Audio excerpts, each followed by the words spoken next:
Bom dia, pessoal. Bom dia, Conrado. Good morning, Donald. Good morning, Davi. Bom dia, pessoal. Donald, I will start in Portuguese, then we change to English. Thank you. Pessoal, eu e o Davi estamos aqui muito felizes por fazer o último webinar esse ano com o Donald. O Donald, quem nos acompanha, sabe que há muito tempo a gente tem uma relação boa com ele, o Control to Culture, o Learning Technology, que é o evento que ele conduz, mudou minha vida, literalmente. Quando eu conheci 6Ds lá, conheci o Josh Burson lá.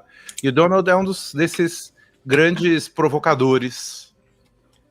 E ele tem um material de IA maravilhoso agora. Eu vou mudar para inglês para ele fazer, para ele estiver junto. Lembra que vocês podem fazer os comentários, as conversas no chat do YouTube. A gente está vendo tudo aqui e vai ser muito bom.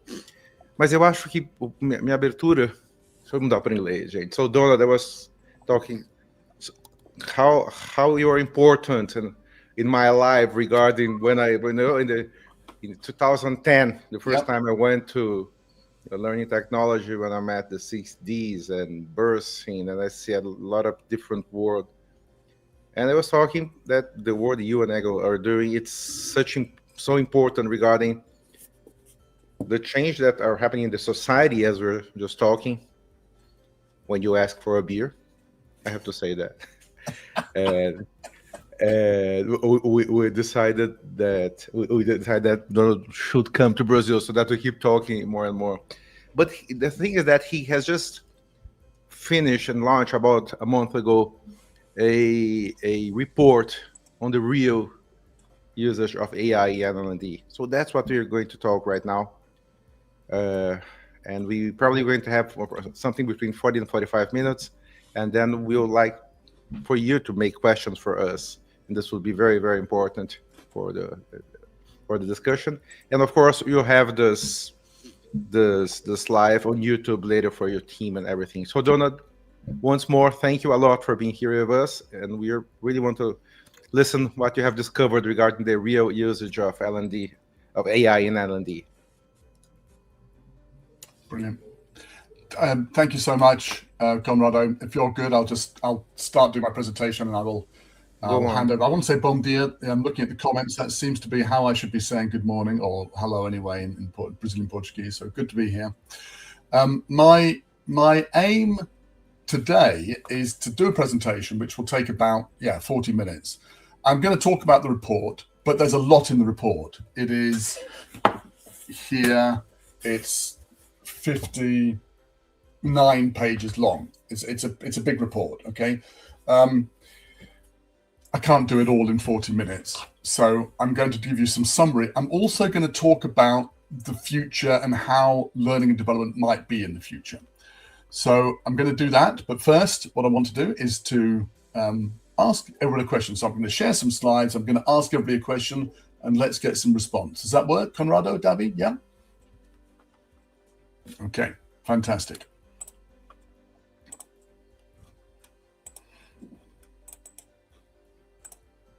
Okay, so, onde estamos de verdade? Where are we really right now with AI and L&D?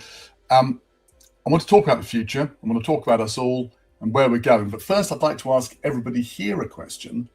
How are you using AI in learning and development right now? And question, will the slides be shared later? Yes, the slides will be shared later. Novi will send them out to everybody. How are you using AI in L&D at the moment? Really looking forward to getting your thoughts on this. I was chatting with Conrado just now. He says everybody is using AI, and certainly Novi are using AI in different ways. And it might be you're using it to create content. It might be you're using it for lots of different things. We'll talk about how people are using it in a minute. Conrado, did you have any thoughts quickly from what you've seen? How are people using AI at the moment in your experience? I think I will think in three specific areas. The first is for admin part, like emails and data, like organize spreadsheets that are all over. So the admin part of the L&D. The second is content creation, definitely, and for the good, for the bad, people are using it a lot. And the third, a more structured usage of the ITS, the bots and this kind of thing. But this is it's in the beginning. But I have the feeling that in Brazil we're still in the beginning of the process by worrying about safety and how many licenses do we have. So we're still discussing that instead of using it in a real way. That's what I'm doing. As Tamir is saying here, content creation, translation, customization of learning, some personalization people are using also. Okay, so I think, just to reflect on that very quickly before we carry on, that idea that we're using it, I've been traveling a lot since we launched the report.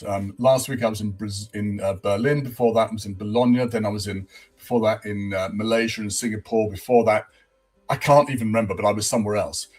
Everywhere, the conversation is the same. We think we're behind, but actually people aren't behind. There are a few people who are doing really amazing things. There are a lot of people who are doing exactly what you've just described, Conrado. And I want to thank, is it Tamires, for saying, content creation, translation, customizing. These are absolutely how most people are using AI right now. I want to talk through now how people are using it and learning, planning, data analysis, special coding. Okay, says Lucas. Okay. Translation I'll talk about in a minute, actually. It's much bigger outside of England than it is in England, understandably, perhaps. Thank you for that participation. So let me carry on, and I'm going to talk through how things are being used right now and how I think it's going to change in the future. And I think this means, for me, we have to get ready for a new and different future.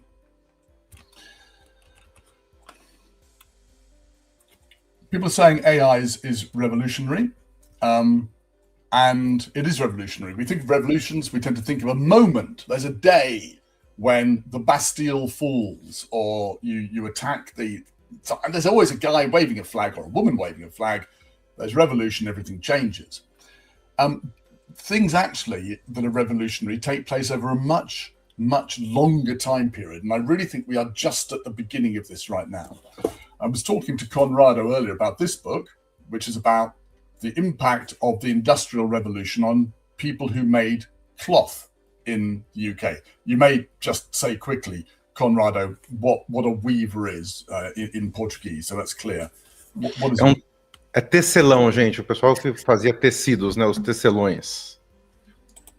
Okay, thank you. And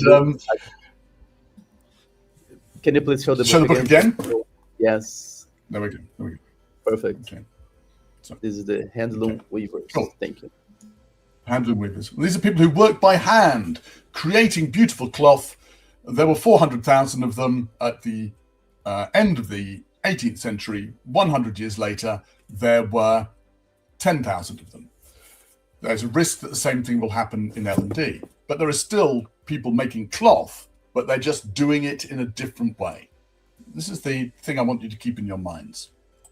So as Conrado was saying, I've been working with Egle Vinauskaite producing these reports, 4 reports in the last 2 years. The next one will come out in April of next year. Then we'll do another annual report in September of next year to try to understand what's happening with how people are using AI in L&D. I want to, in this presentation, drill down on the 4th report, which came out, it's our 3rd annual report, came out last September, 600 people from 50 countries. We have really focused on what people are actually doing, what's actually happening. And there's a wide range of how people are using it. Very quickly, the big picture. There is one big change that has happened in the past 12 months. Some things look like they haven't changed, but underneath that, we see increased sophistication. We also see possible futures for learning and development, which are quite clear and quite different to what we do now. We have to change in learning and development. We have to change tactically. We have to change, or we can change strategically. But I would just add that the basic way that people live and learn is going to change with AI, but people will still need people. We'll still need motivation. We'll still need accountability. We'll still need help in learning. That doesn't change. What changes is how we give that help. So just to recap, there's a big change. There is a shift towards more sophisticated use of AI in the last 12 months. L&D needs to change. I'm going to talk you through some of those changes. So the big change that's taken place in the last 12 months is that we have this, what we call inflection point, this point where things have suddenly changed. We ask people, how are you using AI in L&D? And we find that when we first asked the question, about almost half of people were experimenting with it. That was in 23 and 24. If fewer people were experimenting, but more people were coming in, that 19% at the top, people were coming in, they hadn't started even experimenting. They were just interested in thinking about it. But this year, if you look at the blue bit at the bottom, suddenly we've got over half of people in our survey using AI. Now, that's not half of everybody, but half of the people in our survey, more than half, are now using AI or using it extensively. That's what the blue box means. That's a big shift.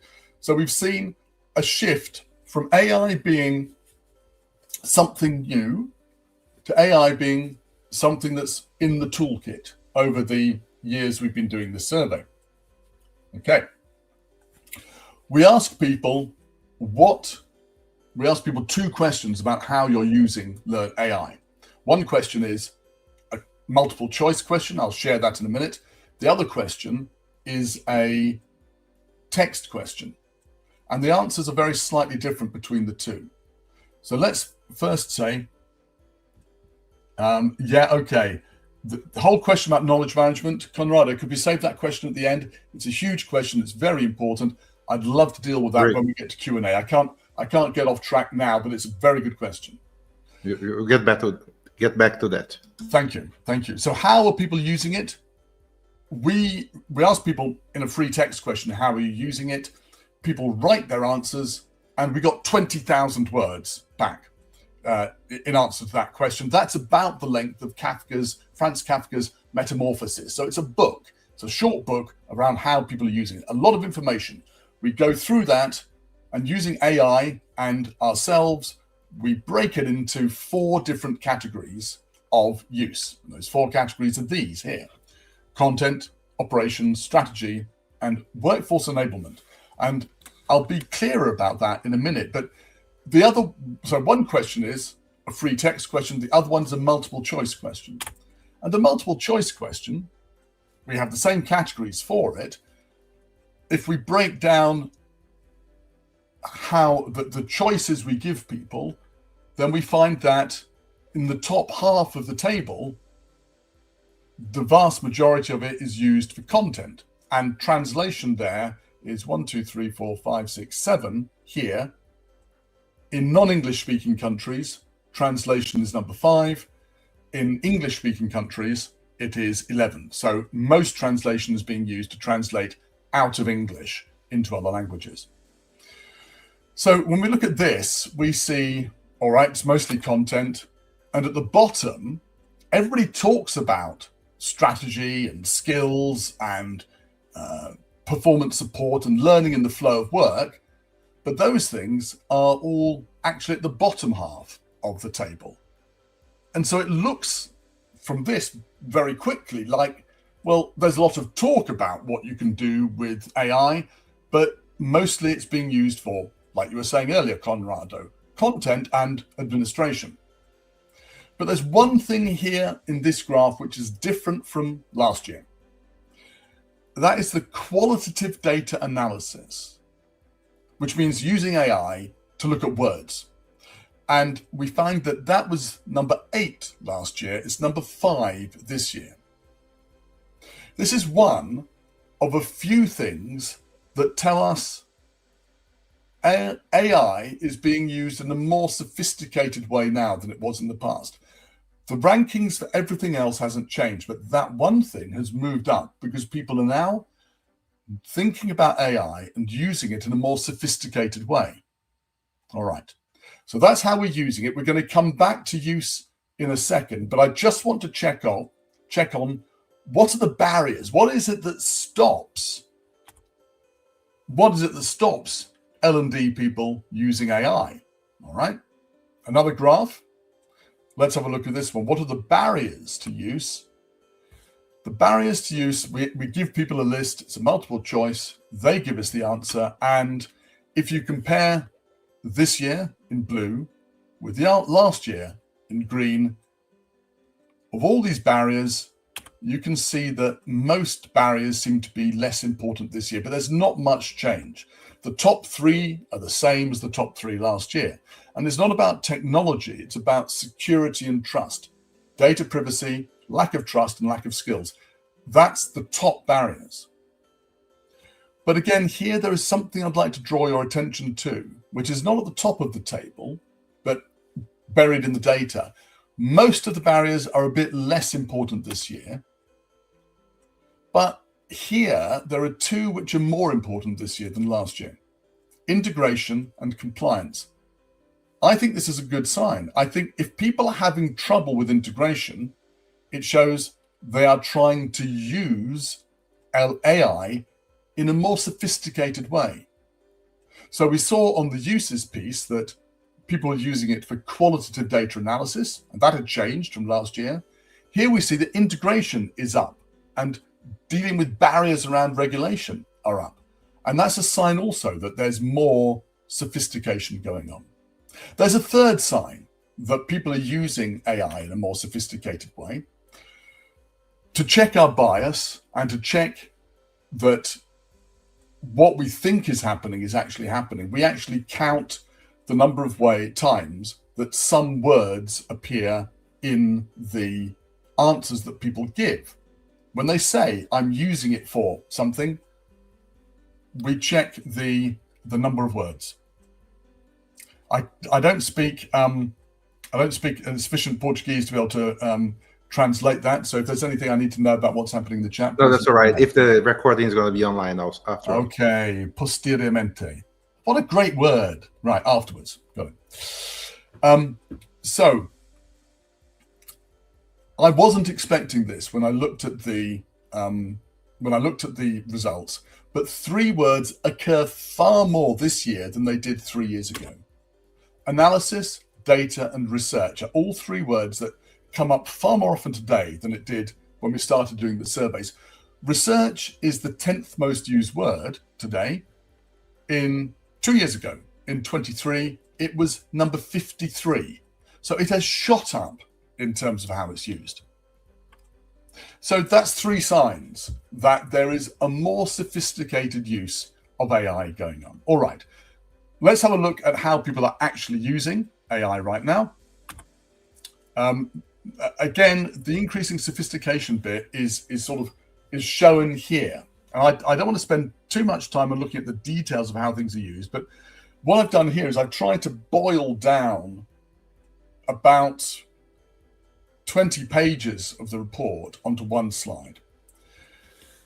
Content and design, we know, is one area where it's being used. So the new uses of it are 3 key things here. Using AI in the user experience so that users aren't sitting back and passively doing a course. They are interacting with content, and as they interact with it, it's being personalized for them. This is I'm summarizing here quite a big trend, which is that increasingly we are changing either how somebody sees something or what they see in content through using AI. In the design process, the second bullet point here, iterative design process. In the design process, there's been a big change from last year. Last year, and previously, people were going to generative AI tools and they were saying, all right, show me something, give me something. And they were taking what ChatGPT or Gemini or whatever created, and they were putting it into a course. That's not happening so much now. It's still happening. But increasingly, learning and development people are going to ChatGPT not for a solution, but for a conversation. And they're saying, well, here's an idea. What do you think? And they're using it as what we call a sparring partner. So when you're boxing, you have a partner that you box against and you practice. The same thing we call in English a sparring partner when you're getting an idea right. So you ask ChatGPT a question, ChatGPT comes back with an answer. I want to express this idea about, I don't know, how to look at finance. I'm going to do this, this, and this. What do you think? Show me the ways I'm wrong. GPT comes back. And then there's a conversation that takes place, and that increases the quality and the speed of the production of content very quickly. And the third bullet point under content and design is really quite important. There's a changed relationship with subject matter experts that uses this approach. Previously, we tended to go to subject matter experts and say, tell me everything about X. Tell me everything about how you make this particular device. And the subject matter expert spent a lot of time training the learning person about this device. Now, what's happening is L&D people are using GPT, Perplexity, these AI, Gen AI tools, asking questions and getting back information which gives them a proper brief. So they go to the subject matter expert and say, I'm writing a course about this device. I know that ABC. I was wondering about DEF. Do you think this is the right approach or that's the right approach? So they're going in with a much better idea of how to speak to the subject matter expert. Again, the result is the process is much faster and it's iterative. So we ask the subject matter expert once, that takes less time, but the quality of conversation is better. Then you go back for another repeat. The same thing is absolutely true in that iterative design process with video in particular. In video, it used to be you would go somewhere, you would do a day's long video shooting, then you go away, you do a week of editing, you come back, here's the product, what changes, small changes do we need to make? Now there's a 10-minute process of putting together an example, you get it checked by the subject matter expert, they point out where it needs to change, there's another 10-minute, there's another, I don't know, week, not that. There's a few hours of editing work and so on. So what used to take a really long period of time is shorter and in smaller chunks and iterative.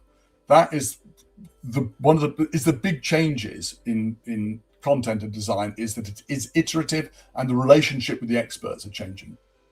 Donald, may I ask you something regarding this topic, Yes. content design? And Davi here is our designer.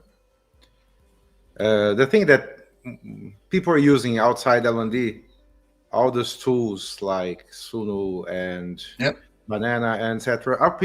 Have they mentioned on the report that they are using this new altering tools that we used to have articulate? Now we have much better tools. Have you seen something regarding the use of AI to create content and videos and yes, and absolutely. other more structured media? We absolutely get that. Now, when I'm talking, I never mention particular tools because I don't like to be seen as trying to recommend something. But yes, absolutely. I'm going to show an example very shortly of a video created using artificial intelligence very quickly. And it is frightening how quick it is and the implications for us. So I'm going to get through, I'll finish this slide, then I'm going to go through to that demonstration very quickly. But you're right, yes. People are mentioning that they are using it. And it's not just learning and development that are doing it. That's the key thing.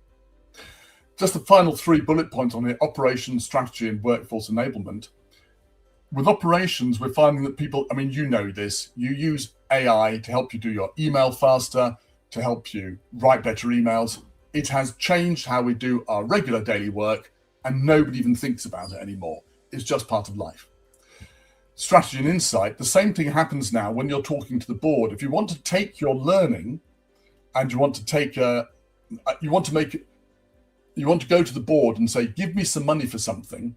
People are using AI to generate good reports to go to the board with and say, give me some information, give me some money, and here is a presentation that is in your language. So people are using AI to change from the language of learning and development to the language of business and then make their presentations.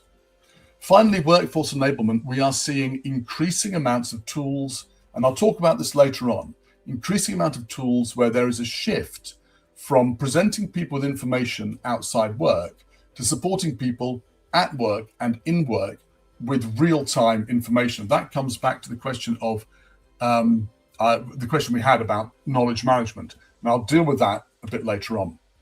But look, Conrado, to answer your question, yeah, there are absolutely people who are creating content. This is what I'm going to show you in a second, and the link is there. This is produced by Josh Cavalier before the summer, so this is actually quite old now, and he just put together a video. He said to himself, if I wanted to train people on how to look after fresh shellfish, so crabs, mussels, squid, I want to look after this stuff, could I produce a video for it? And he went out and he produced this video, and I'll just make some points about it. I'm not going to show you the whole video. I'll make some points about it at the end. And I'd like you to think about how long would this take to create in real life. Is your cooler really under the limit? Let's find out. In 5 minutes, you'll master the system that turns audits into victory laps. Step 1 for Toad. Receive and inspect live shellfish. All right, so this is a very short extract from a video that's about 5 to 10 minutes long. And Josh reckons it took him half an hour to create, and it cost him a few dollars. He knows, and we all know, that to create a video like this live would be a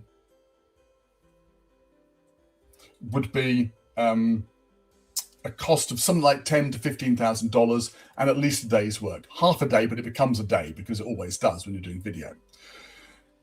What happens here is that you create something very, very quickly. It's really good quality. This is a few months old.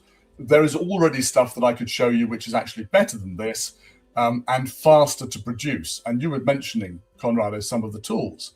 We know that it can happen very quickly and is extremely lifelike. There are tools now which I'm using, which I talk to myself, an avatar of myself on screen, and I ask myself questions about my own research to remind myself what I've written. This stuff is just mind-blowingly fast. So we have shifted from spending a day and $20,000 to create something to less than an hour and a few $100. And he reckons that to turn this into a proper video would take a couple of hours work. So this is exciting and it's frightening. It's exciting because, hey, we can now produce content really quickly. It's frightening because everybody else can as well. And that's the challenge for learning and development. We don't create all the content anymore. Anybody can do it, and it won't necessarily be good. In fact, it's guaranteed most of the content that most people produce will not be good for learning, but it will look good. And if it looks good, the people who write the checks, the people who pay for producing videos, who pay for learning content, they are not going to know the difference. They will say, well, that looks good, I'll buy that one, and I don't need your complicated learning and development thing. That's a challenge for learning and development. I'm going to move on a bit quickly because I want to get through to the questions and answers now, and I think that's going to be very valuable. There are case studies in the report. There are about 20 pages of case studies, and look, here are just some of them. You can see we've got some really good names here. EPAM on skills, KPMG, MCI. I was with Avinash last week. Such an interesting guy. ServiceNow, Microsoft. You know the names of these companies. They're doing interesting stuff. Please have a look at the report. Possibly we'll be able to get a Brazilian Portuguese version out. That's what I would like to say, though. By the end of January, by middle of January, Probably we have the Brazilian Portuguese version of the report, and we already put the link of the current version on the chat. So yeah, and I'm going to put my LinkedIn on at the end, a QR code, and you can follow me on LinkedIn, and I will send you a direct link to the file, so you don't have to even register with your email address online, right? I'll make it so anyway, one way and the other, we can get you the English version, but yes, let's get the Brazilian Portuguese version out in January. By the way, Maddie makes a great point here. What about people not wanting to deepen their knowledge but seek instant solutions? Huge question. Let's get through to the questions, because I'd love to have a conversation about that. Brilliant. Okay. One thing on this case study, I want to bring us, and this comes back to the question of knowledge management. James Swift, who I've had a number of conversations with recently, working at Leighton, has this great single quote in his case study. And you can't read that, so let me blow it up for you. No matter how well learning is integrated into your ecosystem, your employees will know more about what they need than you. This is true not all the time, but it's true some of the time. And for that reason, I think it's worth just thinking about what our role is with learning and development.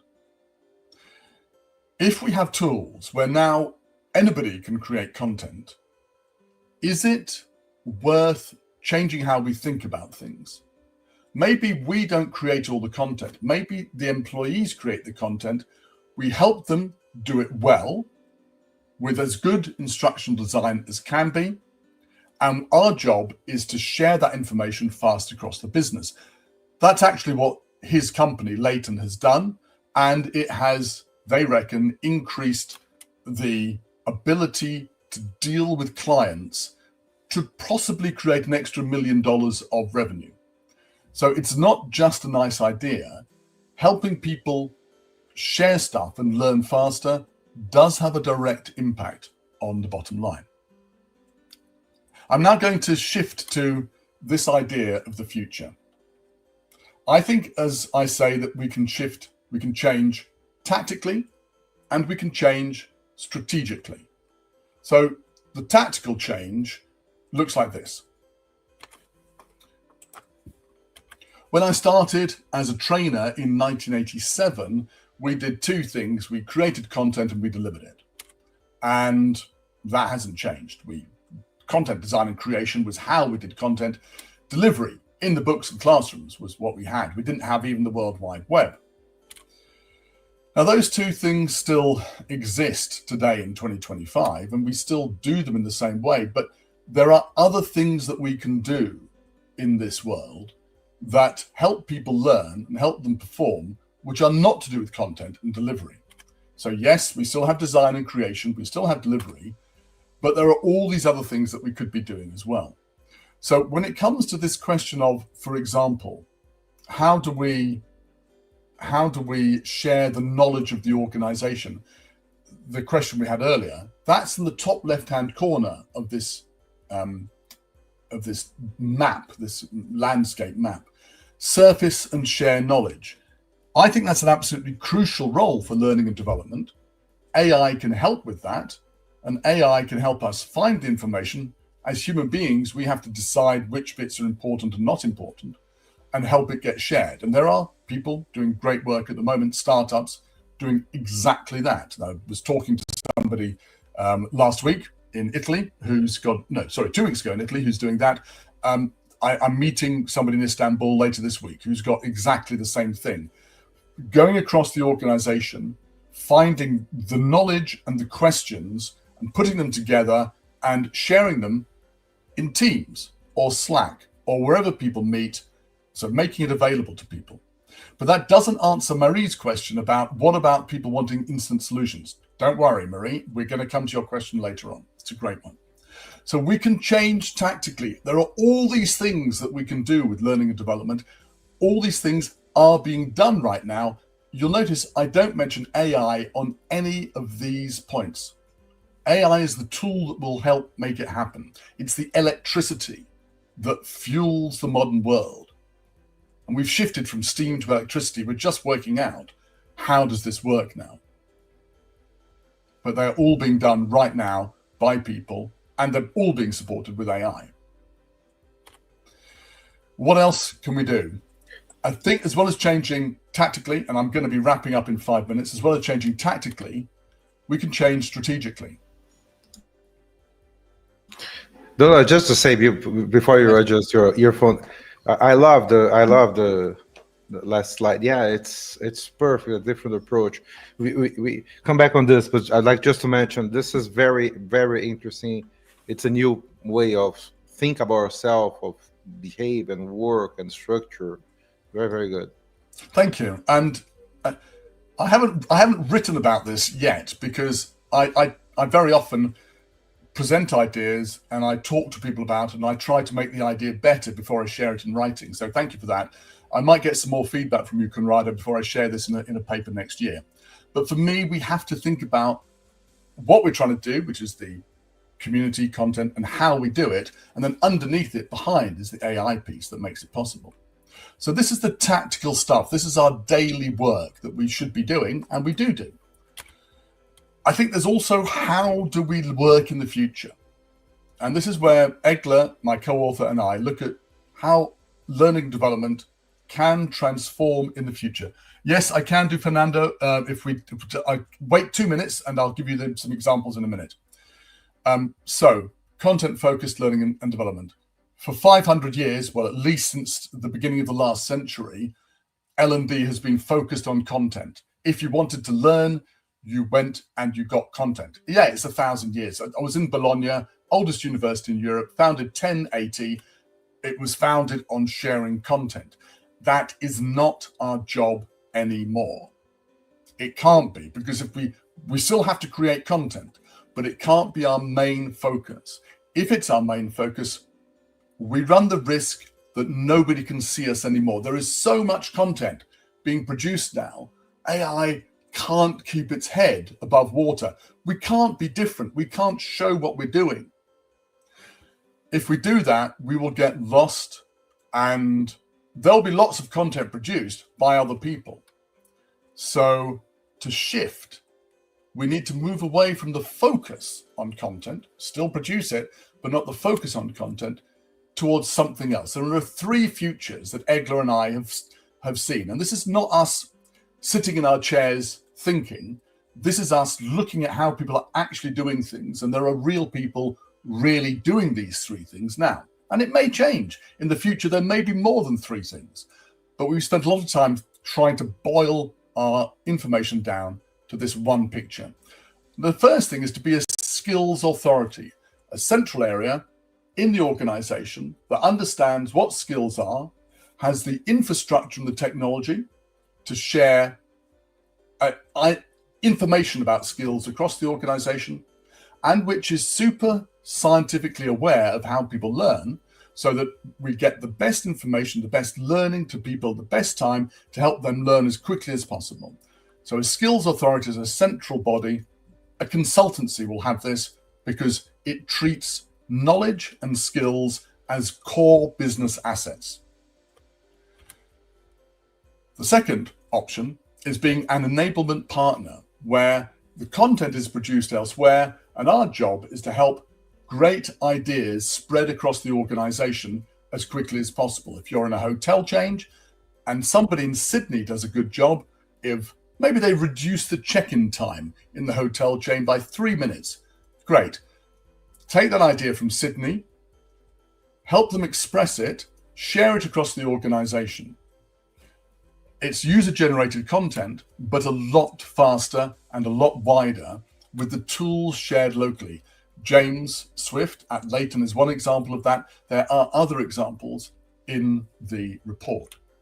And the final option, which is the biggest and the greatest change, is that L&D ceases to exist, but becomes part of a function in the organization that goes and finds performance problems and tackles them. One example from the report: an organization had an issue with turnover. Too many people were leaving one part of the organization.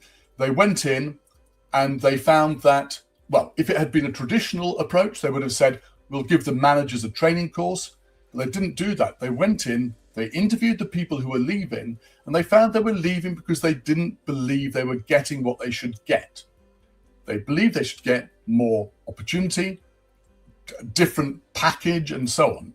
So they redesigned between them this adaptation engine, redesigned the talent process, the learning process, the recruitment process in order to reduce turnover, and it worked.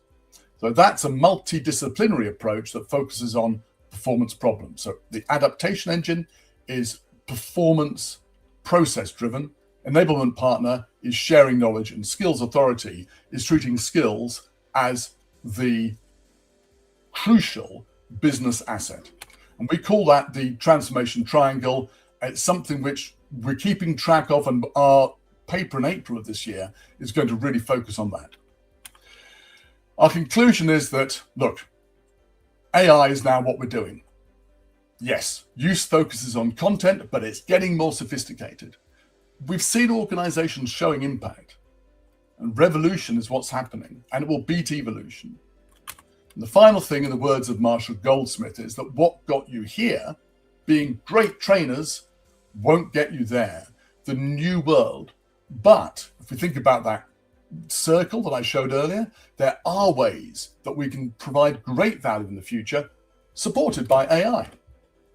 Okay, that's me. ¿Onde estamos de verdade? Well, we keep trying to answer that question. That's me. Please link in with me. If you link in, I will and connect. I'll send you a direct link so you don't have to go and register. We've had a couple of issues with that. This is your guaranteed way of getting a proper link. Right, Conrado. Time to stop now. You said between 40 minutes and 45 minutes. I'm in the middle of that, so I'm running to time. British as usual. British as usual.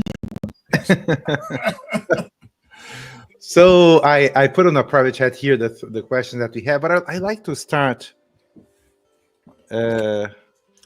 talking. And Davi, please go on, because the Davi is the people that is the person that is using a lot over here. But I have two specific aspects that I like you to talk before we get into these questions. The first is regarding the skills that L&D will need. We have this buy, borrow, or build questions on skills. So what's your view, what people are using, and what's your view regarding the skills we need? Are we parting with internal areas? You have new type of vendors? Are we developing the L&D team? Are we changing the structure of the L&D team? What's happening so that we can use AI in the proper way? There's a woman in Canada, Stella Lee. I put her name in the chat. You could perhaps put that into the comments. Stella is doing a great job looking at what skills we need to use AI effectively. There's somebody else as well, Dr. Philippa Hardman. I think that's how you spell it. I tell you, I'll find the link and I'll drop it in. Who are doing good work. But for me, to use AI effectively in the future, there are two things which are required. Well, three things. One is the right skills in the group, in the L&D function. The second is the right culture in the organization, and the third is the right leadership. So the culture in the organization, you can't do much about. You can live the culture, but you can't really change it. One thing I think. And I think the basic skills, you can go to people like Stella Lee, Philippa Hardman, Josh Cavalier, and others, and they're doing a good job of talking about what the skills should be in the team.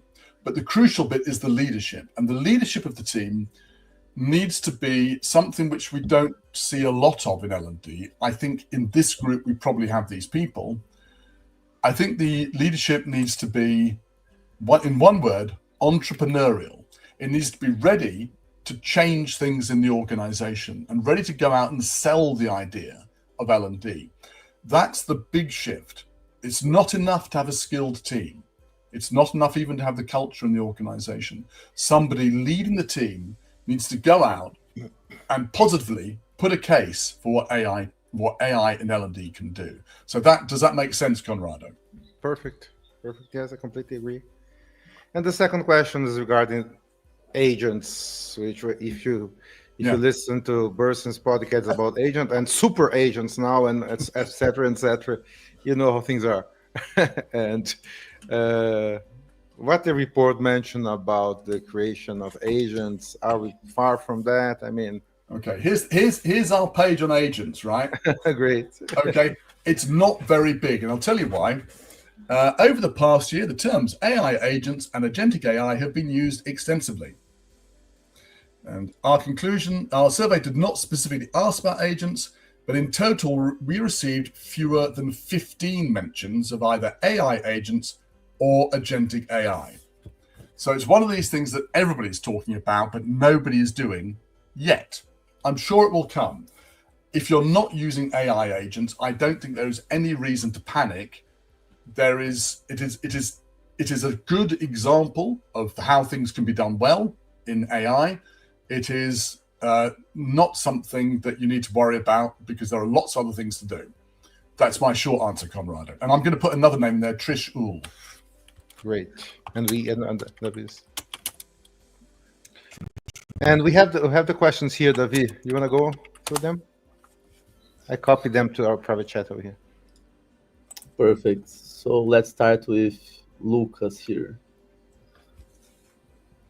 To me, AI has already taken the front seat in results development. However, I feel that AI still can't reach and change that kind of learning that changes behavior and develops a new skills. What's your view on that? Well, there are lots of examples where AI is changing behavior and developing a new skill set. But I think he has a good point as well. So let's look at 2 points here. If you look at HSBC, a bank in the UK, they had contact centers where people have to deal on the phone with people all day long with problems. And it's a really wide range of problems. They have tens of thousands of hours of transcripts of conversations with customers. Well, they put all these tens of thousands of hours into an AI system. And from that, they create a sense. No, my phone on my desk hasn't rung in about 5 years, and suddenly it rings. How did that happen? You know, I thought it was my. I have a red phone here, and it works. So. Okay, good. Yeah, I've got an old phone here, which people laugh at me. Anyway, so the HSBC, they kept these tens of thousands of hours of conversations. They put it into an AI system, and the result is something a bit like a flight trainer. So people get to practice dealing with difficult customers or customers who just want an answer before they really deal with them. It's a simulation. It's training. It is training using real data. It is personalized as you go through it, because as you give an answer, the right answer or a suggestion appears. What happens is that the people who use it, the phone engineers, the phone customer consultants, they feel happier, they feel more confident, and they feel better doing their job. The people calling in like it better as well. There's a 10% increase in customer satisfaction. That's a huge increase. And that happens, and also, by the way, they save themselves £10 million on training costs. That's £1 million on training costs. That's a huge change as well. So there's an awful lot of shifting going on there, and that is AI changing behavior and changing a skill. People are better at doing their job. But it's absolutely the case that AI cannot by itself do this. It has to be part of a system. It has to be well thought through. There has to be good instructional design behind it to do it properly. If you want to change behavior long term, this comes back to Mary's question earlier on. We can't just rely on technology to do the job for us. Because for people to learn well, things need to be structured, they need to have motivation, and they need to have accountability. In this particular case, those things are done by managers working outside the system. And the same thing is true for most of the learning that we can support with AI. But if you just use AI to create something and put it in front of a person, guess what? It is not going to work. So Lucas is right in the sense that you can't change people just by giving them content. That's always been true, and it will continue to be true. But in this point, Donald, I think we have a change in the behavior of a learner. For example, 5 years ago, when I have a question, I have a problem, I use Google and ask for Google. 2 years ago, I accessed the ChatGPT and I asked to ChatGPT. But now we have a lot of people working the sparring that you mentioned in the beginning of the talk. And how do you feel these movements from Google to the sparring happening in the next months, next years?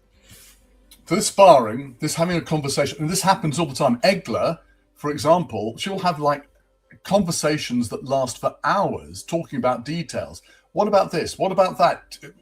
Where am I wrong with this?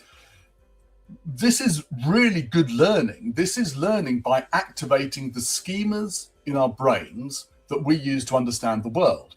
And we're testing our ideas. And if we do it that way, we're learning really well. But what's essential, Davi, is that we ask the right questions.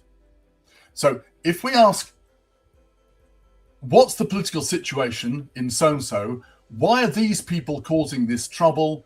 And we just ask for something that reflects our own belief and doesn't challenge us and gives us more information to support us, then we're not learning. We are just reinforcing our belief. If we are able to ask the right questions to challenge ourselves, then we're learning. And I think maybe that's a crucial skill which not everybody has, but it's certainly a skill that everybody needs to learn. And I would hope that that's something which perhaps can be incorporated at university and in schools as well. Perfect, Donald. In this same way, we have this question from Fernando. If you could give examples, how can you use AI in mentoring and peer-to-peer learning? I mean, there's lots of examples of it in mentoring, and I've got, I can't, it was too complicated to show you, but I have set up a device now, which is me on screen, and I can ask myself questions about my own reports. And I have seen other people use the same technology who are very skilled coaches to provide mentoring for people in business. And they get paid for it. So you're an expert mentor. You set yourself up as an avatar with all of your books and papers behind it and your voice recorded. And people, rather than paying $1,000 an hour to get mentoring from Mr. or Dr. X, they pay $20 an hour to get it from Dr. X. And it's the same, more or less the same thing. So that the mentoring thing is already taking place. The peer-to-peer learning is very exciting. And there are two ways of looking at this. There's a startup in Italy called Silotips. What Silotips does is it looks across all the chat and all the information in the organization so that it collects all that. This is knowledge sharing. If a question comes up in Slack in a company or in Teams, it then comes in and says, I can see you're asking about this subject. Here's the answer that other people have already discussed. Then when people respond to it, it takes that information, adds it back into the knowledge base. And so the knowledge base grows. But there are also things like there's a startup, Sparkwise in New York, where it's encouraging peer-to-peer learning by getting people together in small groups, setting them exercises, which are challenges, and then getting the group to work through those challenges without a facilitator. I didn't believe it could be done. I thought, no, you need a human being. It can be done. They work through these exercises without the facilitator, but it has a series of AI prompts in the background which help them going through this. So if it sees the conversation goes one way, it says, and what about this? Have you thought about that? It's again sparring, but with a group. And what happens is the peers are not learning from the AI, they're learning from each other, and there's this structured conversation taking place with the facilitation done by AI. So I hope that answers the question for Fernando about mentoring and peer-to-peer. What's the name of the Italian company? The Italian one is Silotips, Syllootips, I think. Mail me and I'll send you the information. Okay, and the last one regarding the Sparkwise in New York. Great. And I just kept thinking. By the way, everyone should know, I have no financial relationship with anybody. I never mention tools, and I never get any money off anybody. I'm a poor man, Conrado. I'm a poor man. So I never get any referral fees from anybody. I was just thinking if the word needs 2 downloads or 3 downloads, and then that just kept me a little bit worried. But and David, Davi, do you want to ask the question regarding the knowledge management? Yes, it's from the... Okay. One of our biggest issues when we are applying AI is that the more we have AI in the process, we can have some mistakes, we have hallucination.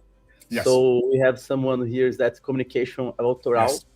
Ask, the corporate environments often have a low tolerance for errors like logistics, disclosures, and development. Areas often pressure to create solutions that mitigate errors. How has the area of L&D dealing with this kind of errors? Okay, is this in the context of knowledge management, knowledge sharing? No, it's another one. Davi, just include the last one about knowledge management. After that, this one. Oh, okay, perfect. Okay. So basically, the low tolerance of error is in Portuguese here. So how to deal with these questions on hallucination? I'm going to put this together with a knowledge management one. There's a legal company in Manchester in the UK where they have, strangely, they have an innovation and research and development department in this legal company, and they have created a knowledge base. So I mean, they absolutely know that they can use AI, but they are very concerned about risks, hallucinations, and so on. And they're a legal company. They've got to get it right. So they've created their own knowledge base running on a private large language model. So it's a version of a large language model, but it's not connected back to ChatGPT or OpenAI or anybody. Using that knowledge base, anybody in the company, from a very junior person to the most senior partners, can use this knowledge base, and they are absolutely sure that what they're getting is correct information from the knowledge base of the company. It's everything the company knows, and they can query it, they can get stuff back, and because of the way it's been set up, it's not ChatGPT, it's their own large language model. It works effectively, and it does not hallucinate for them. Oh, sorry, I should say they have processes in place as well to check that if there's an error, they can find it. And they have very well structured a library of really well structured prompts, so you don't have to try to work out. If you're a senior partner, you are worth hundreds of dollars, possibly thousands of dollars per hour, right? You don't need to spend time thinking about a prompt, but somebody else has done that for you. So if you want to know, give me examples of service level agreements in the software industry that I need within these parameters. The rest of a complex prompt is written for you. You press the button and the information comes out. Now that's knowledge sharing, but done in a safe way. So it's possible to do it. You just need to use you need to use tools which don't link directly back to the large language models and have your own control over it. I'm keeping my eye on the clock. We've got 1 minute to go. I'm going to stop talking and hand you back to Conrado and Davi. Usually we ask the famous questions, what will be your first next step?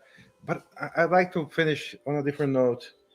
What you shouldn't be doing, because I have the feeling that we're doing stuff that it looks like we are using AI, but it's not reinforcing our behavior. So if you're aware of behaviors of tools or whatever that you're doing, that's not advancing our approach, what would you say? I think it's important to experiment with AI, but I think I'll come back to the central theme of what I was talking about. We could be very comfortable creating great content using AI and imagining that is enough. Don't be comfortable. Don't imagine it's enough. Think about that circle, and you'll get the slides for it, and think about what else could I be doing that's outside the content and delivery parts. Because if I can move there, I'm going to create more value and my job is safer. If I stay in content and delivery, there's risk for me and I'm not producing probably enough value for the organization. So that's the answer I'd give Conrado. Don't be comfortable. Perfect. Thank you so much, Donald. I will just have some last message in Portuguese here to our viewers here. Pessoal, muito obrigado pela participação de todos. Como sempre, é incrível receber o Donald aqui. A gente vai manter esse vídeo no nosso YouTube, então vocês conseguem seguir acessando ele. Em janeiro, a gente vai traduzir o material do Donald, então vocês vão ter esse report aqui para acessar. E o report atual já vai ficar disponível também na descrição desse vídeo. Então, obrigado demais, nos vemos em breve. Donald, thank you so much. See you in our festival. Thank you so much. I'll see you at the festival. Obrigado. Great to see you guys. Bye for now. Bye. Thank you much, everybody. Bye.